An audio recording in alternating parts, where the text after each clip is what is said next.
Zaman akhir. Menurut Islam, zaman akhir mewakili suatu masa menjelang hari kiamat. Ketika akhlak Qur'ani mengemuka di seluruh dunia.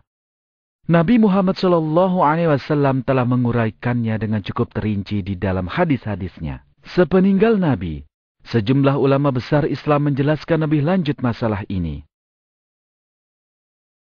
Semuanya mengungkapkan bahwa zaman akhir akan mencakup serentetan peristiwa. Pada tahap pertama zaman akhir, dunia akan mengalami kemerosotan akhlak akibat sejumlah sistem filsafat yang mengingkari Allah. Manusia menjauh dari tujuan penciptaannya, menyebabkan kehampaan rohaniyah dan keruntuhan akhlak yang parah.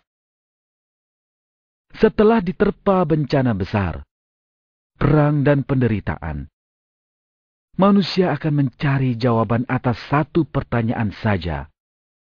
Di manakah jalan menuju keselamatan? Tepat di saat keputusasaan itu, Allah menugaskan sosok rohaniyah untuk menyeru manusia keluar dari kekacauan dan menuju ke jalan yang benar. Dialah Al-Mahdi. Al-Mahdi berarti seseorang yang memimpin manusia ke kebenaran. Menurut hadis, mula-mula Al-Mahdi akan mengobarkan perjuangan di dunia Islam dan mengembalikan muslimin yang menjauhi intisari ajaran Islam kepada iman dan akhlak sejati. Dia mengemban 3 tugas mendasar pada tahap ini.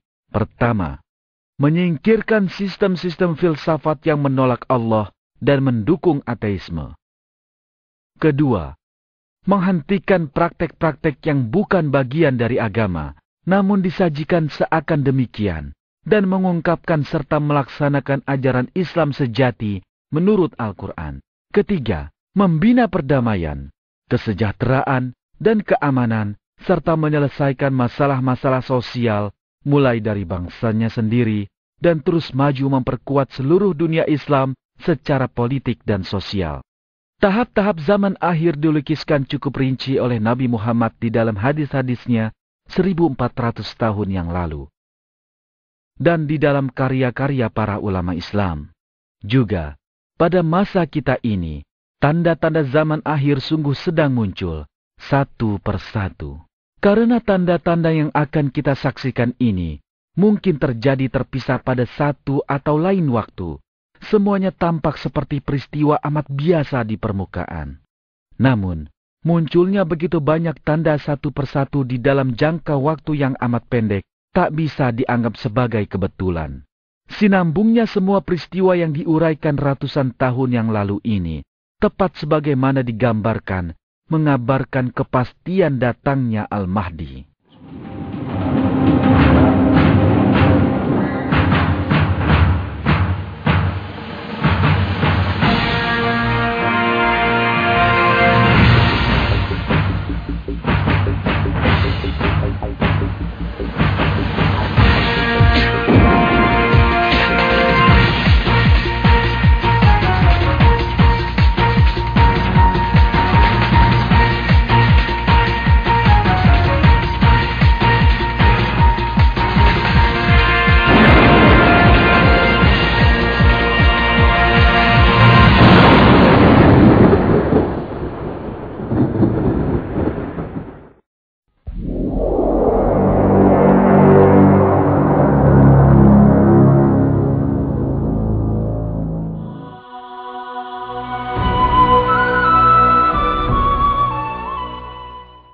Berhentinya sungai Efrat adalah salah satu tanda kedatangan Al-Mahdi.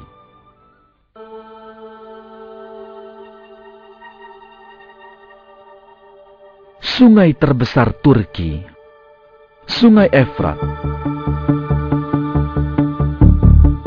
Sungai ini menyaksikan sebuah kejadian besar di tahun 1975.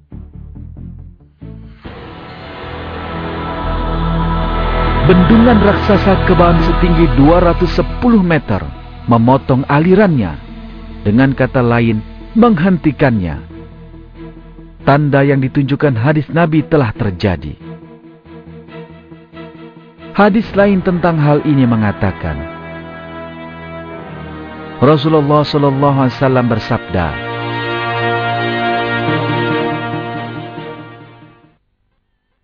Hari kiamat tak akan terjadi sebelum sungai Efrat mengering dan menyingkapkan gunung emas yang mendorong manusia berperang.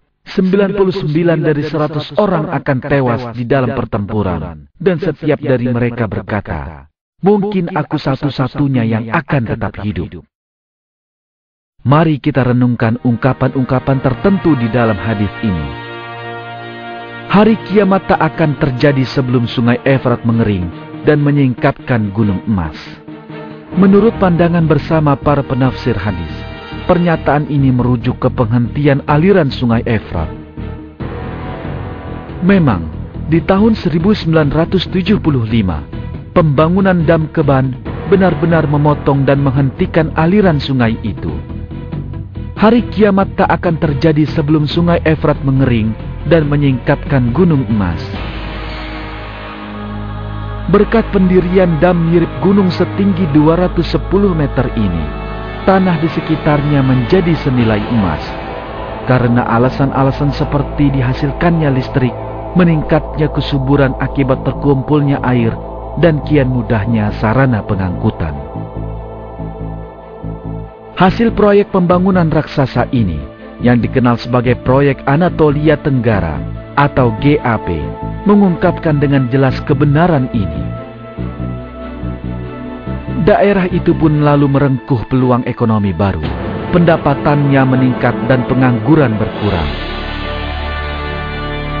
Di sisi lain, suatu kabar yang baru-baru ini diliput media jelas menunjukkan kebenaran ungkapan yang digunakan di dalam hadis. Menurut kabar itu, foto-foto dari satelit membuktikan adanya timbunan emas di dasar sungai Efrat, dan itu bisa dilihat jika airnya ditahan.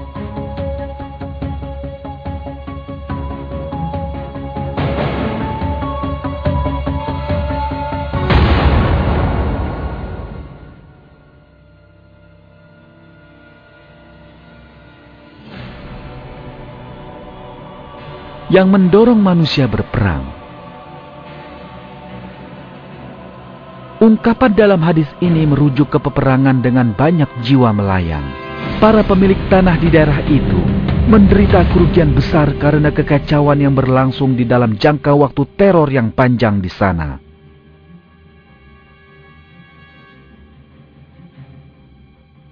Dan banyak orang kehilangan jiwanya. Pendeknya, pernyataan-pernyataan di dalam hadis terjadi satu persatu dan dialami tepat sebagaimana disabdakan.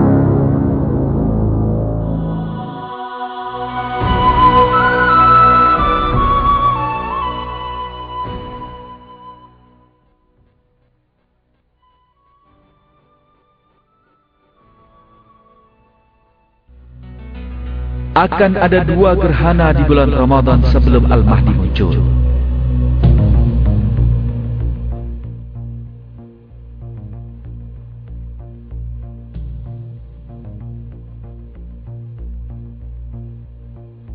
Gerhana-gerhana bulan dan matahari adalah dua peristiwa fisik yang amat biasa dan terjadi berkali-kali sepanjang sejarah dunia. Akan tetapi, sangat tak lazim keduanya terjadi dalam keadaan sebagaimana yang disebutkan hadis. Peristiwa paling tak lazim itu betul-betul terjadi baru-baru ini, dan selama 2 tahun berturut-turut.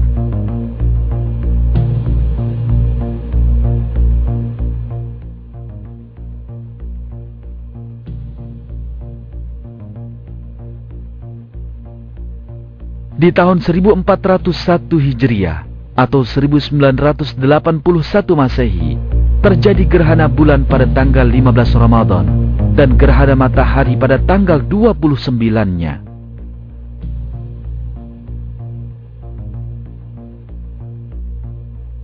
Di tahun 1402 Hijriah atau 1982 Masehi, terjadi gerhana bulan pada tanggal 14 Ramadan dan gerhana matahari pada tanggal 28-nya. Karena terjadi di saat yang sama dengan tanda-tanda lain kedatangan Al-Mahdi, dan secara menakjubkan berulang 2 tahun berturut-turut, peristiwa-peristiwa di awal 1400-an